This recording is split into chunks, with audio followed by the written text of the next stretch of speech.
যারা যারা চাকরি রিলেটেড গুরুত্বপূর্ণ আপডেট নিউজটি দেখার জন্য ক্লিক করেছেন, ভিডিওটি দেখতে লাইক দিয়ে কন্টিনিউ করা অনুরোধ জানাচ্ছি। আসসালামু আলাইকুম বন্ধুরা, সরকারি চাকরিজীবীদের জন্য বিরাট সুখবর। বিশেষ সুবিধা প্রজ্ঞাপন 2025, মোট বেতন বাড়বে 500 থেকে 2000 টাকা।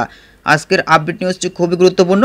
আজকের আপডেট নিউজটির মাধ্যমে এই সংক্রান্ত বিস্তারিত তথ্য জেনে নেওয়ার চেষ্টা করব। তাহলে চলুন মূল ভিডিওটি শুরু করা যাক। প্রিয় বন্ধুরা, মূল ভিডিওটি শুরু করার আগে বরাবর মতো ছোট্ট একটি রিকোয়েস্ট থাকবে, আপনি যদি আমাদের এই পরিবারের নতুন দর্শক হয়ে থাকেন, এরকম নতুন নতুন চাকরি রিলেটেড আপডেট নিউজ সবার আগে পেতে আমাদের এই চ্যানেলটি সাবস্ক্রাইব করে রাখুন। বন্ধু, এখানে বলা হচ্ছে বিশেষ সুবিধা প্রজ্ঞাপন 2025, একজন কর্মচারীর মোট বেতন বাড়বে 500 থেকে 2000 টাকা। নিচে একদম বিস্তারিতভাবে উল্লেখ করা হয়েছে। এবং পুরো স্থাপনকৃত পেনশনারগণ সহ পেনশনভোগী ব্যক্তিবর্গের জন্য 1 জুলাই 2025 তারিখ হতে বেতন গ্রেড বেদে গ্রেড 1 এবং ততূর্ধ্ব হতে গ্রেড 9 পর্যন্ত 10% এবং গ্রেড 10 হতে গ্রেড 20 পর্যন্ত 15% হারে বিশেষ সুবিধা প্রদান করা হলো। এই বিশেষ সুবিধা চাকরিরতদের ক্ষেত্রে ন্যূনতম 1000 টাকা এবং পেনশনভোগীদের ক্ষেত্রে ন্যূনতম 500 টাকা হারে প্রদেয় হবে বিশেষ সুবিধা প্রজ্ঞাপন 2025।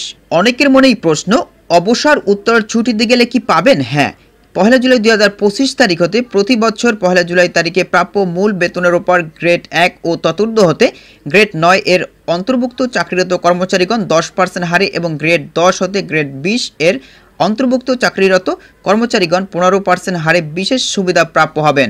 অবসর উত্তর ছুটিতে PRL থাকা কর্মচারীগণ PRL গমনের পূর্বকালীন সর্বশেষ প্রাপ্ত মূল বেতনের ভিত্তিতে উপযুক্ত ক অনুচ্ছেদে বর্ণিত গ্রেড ভিত্তিক হারে বিশেষ সুবিধা প্রাপ্য হবেন।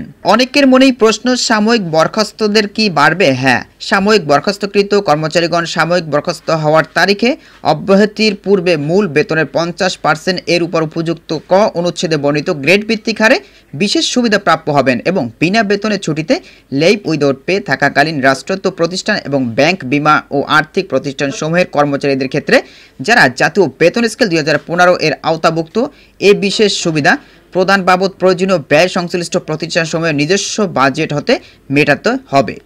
সরকারি বিশেষ সুবিধা প্রজ্ঞাপন 2025 পূর্বের 5% প্রণোদনা বা কর্মচারীদের 1000 টাকা বাদ যাবে। জুলাই মাস থেকে পাবে না, আগস্ট হতে পাবেন।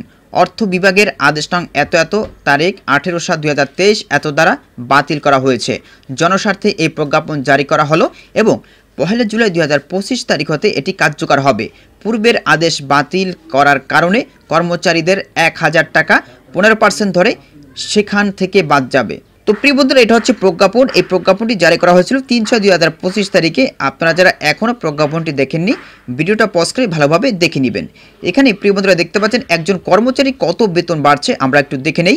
1 জুলাই 2025 তারিখে মূল বেতন 17,520 টাকা। 11 থেকে 20 গ্রেডের জন্য 15% হারে বিশেষ সুবিধা আসে 2,628 টাকা। পূর্বের প্রাপ্য 1000 টাকা বাদে অবশিষ্ট থাকে 1,628 টাকা। মোট বিশেষ সুবিধা বৃদ্ধি 1,628 টাকা। প্রিয় বন্ধুরা, এখন জেনে নেব একজন কর্মকর্তার কত টাকা বেতন বৃদ্ধি পেল। একজন সরকারি কর্মকর্তার মূল বেতন 71,200 টাকা। সেই হিসাবে 71,200 গুণন 10% ইকুয়াল টু দেখতে পাচ্ছেন 7,120 টাকা বেড়েছে।